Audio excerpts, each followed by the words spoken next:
Genesis 28.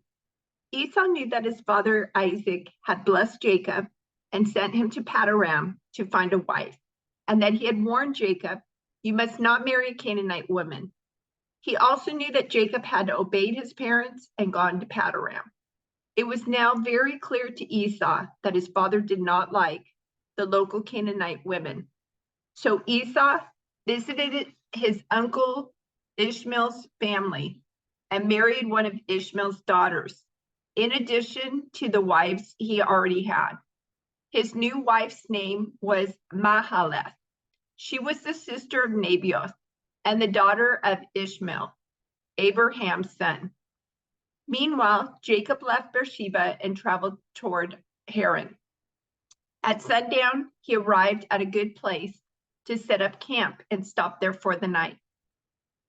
Jacob found a stone to rest his head against and lay down to sleep.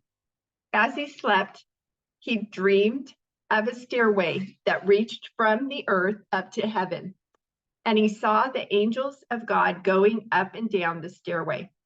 At the top of the stairway stood the Lord, and he said, "I am the Lord, the God of your grandfather Abraham and the God of your father Isaac. The ground you are lying on belongs to you.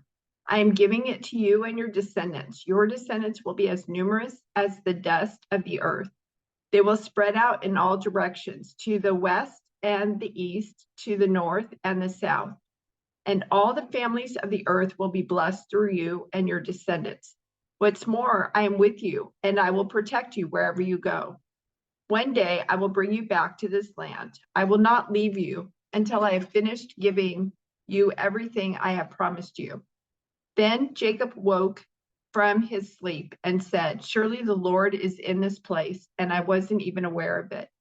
But he was also afraid and said, "What an awesome place this is. It is none other than the house of God, the very gateway to heaven." The next morning, Jacob got up very early. He took the stone he had rested his head against, and he set it upright as a memorial pillar. Then he poured olive oil over it.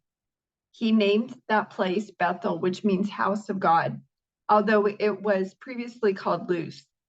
Then Jacob made this vow: "If the Lord will indeed be with me and protect me on this journey, and if he will provide me with food and clothing, and if I return safely to my father's home, then the Lord will certainly be my God. And this memorial pillar I have set up will become a place for worshiping God, and I will present to God a tenth of everything he gives me." Then Jacob hurried on, finally arriving in the land of the east. He saw a well in the distance. 3 flocks of sheep and goats lay in an open field beside it, waiting to be watered, but a heavy stone covered the mouth of the well. It was the custom there to wait for all the flocks to arrive before removing the stone and watering the animals. Afterward, the stone would be placed back over the mouth of the well. Jacob went over to the shepherds and asked, "Where are you from, my friends?" "We are from Haran," they answered. "Do you know a man there named Laban, the grandson of Nahor?" he asked. "Yes, we do," they replied. "Is he doing well?" Jacob asked. "Yes, he's well," they answered. "Look, here comes his daughter Rachel with the flock now." Jacob said, "Look, it's still broad daylight, too early to round up the animals. Why don't you water the sheep and goats so they can get back out to pasture?" "We can't water the animals until all the flocks have arrived," they replied. Then the shepherds moved the stone from the mouth of the well, and we water all the sheep and goats. Jacob was still talking with them when Rachel arrived with her father's flock, for she was a shepherd. And because Rachel was his cousin, the daughter of Laban, his mother's brother, and because the sheep and goats belonged to his uncle Laban, Jacob went over to the well and moved the stone from its mouth and watered his uncle's flock. Then Jacob kissed Rachel, and he wept aloud. He explained to Rachel that he was her cousin on her father's side, the son of her aunt Rebekah. So Rachel quickly ran and told her father Laban. As soon as Laban heard that his nephew Jacob had arrived, he ran out to meet him. He embraced and kissed him, and brought him home. When Jacob had told him his story, Laban exclaimed, "You really are my own flesh and blood." After Jacob had stayed with Laban for about a month, Laban said to him, "You shouldn't work for me without pay, just because we are relatives. Tell me how much your wages should be." Now Laban had 2 daughters. The older daughter was named Leah, and the younger one was Rachel. There was no sparkle in Leah's eyes, but Rachel had a beautiful figure and a lovely face. Since Jacob was in love with Rachel, he told her father, "I'll work for you for 7 years if you'll give me Rachel, your younger daughter, as my wife." "Agreed," Laban replied. "I'd rather give her to you than to anyone else. Stay and work with me." So Jacob worked 7 years to pay for Rachel, but his love for her was so strong that it seemed to him but a few days. Finally, the time came for him to marry her. "I have fulfilled my agreement," Jacob said to Laban. "Now give me my wife so I can sleep with her." So Laban invited everyone in the neighborhood and prepared a wedding feast. But that night, when it was dark, Laban took Leah to Jacob, and he slept with her. Laban had given Leah a servant, Zilpah, to be her maid. But when Jacob woke up in the morning, it was Leah. "What have you done to me?" Jacob raged at Laban. "I worked 7 years for Rachel. Why have you tricked me?"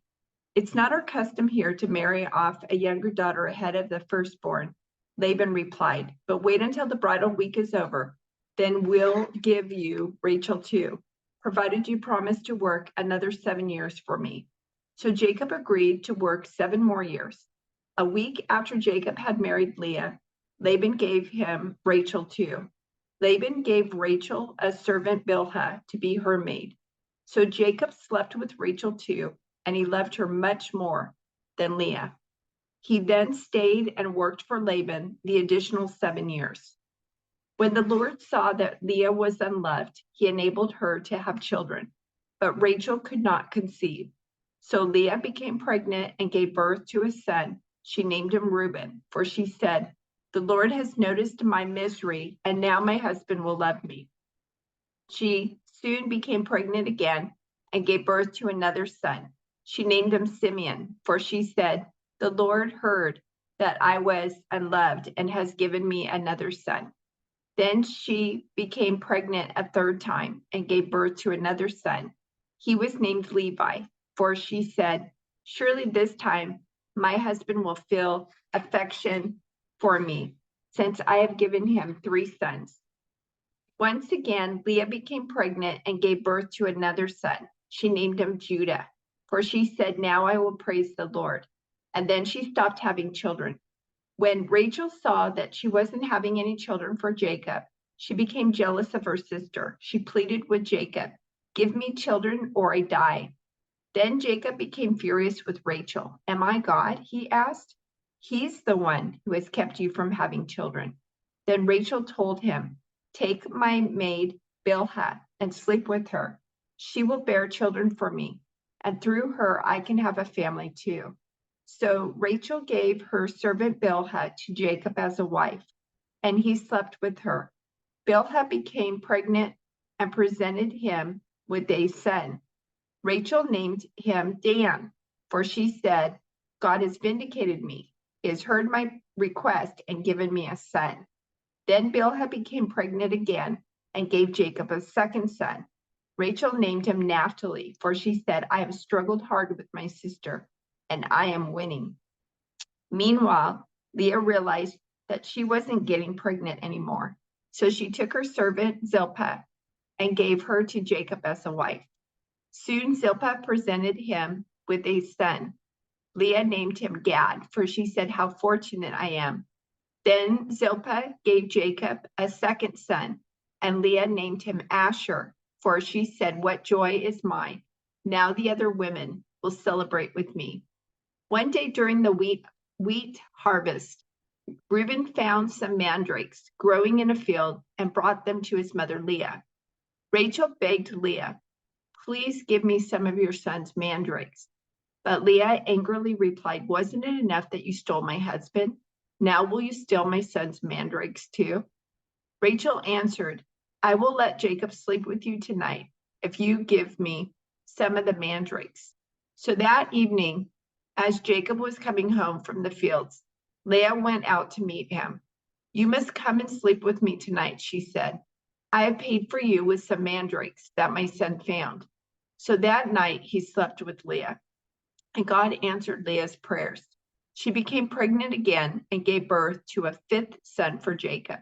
She named him Issachar, for she said, God has rewarded me for giving my servant to my husband as a wife. Then Leah became pregnant again and gave birth to a sixth son for Jacob. She named him Zebulun, for she said, God has given me a good reward. Now my husband will treat me with respect, for I've given him 6 sons. Later, she gave birth to a daughter and named her Dinah. Then God remembered Rachel's plight and answered her prayers by enabling her to have children. She became pregnant and gave birth to a son. God has removed my disgrace, she said, and she named him Joseph, for she said, may the Lord add yet another son to my family.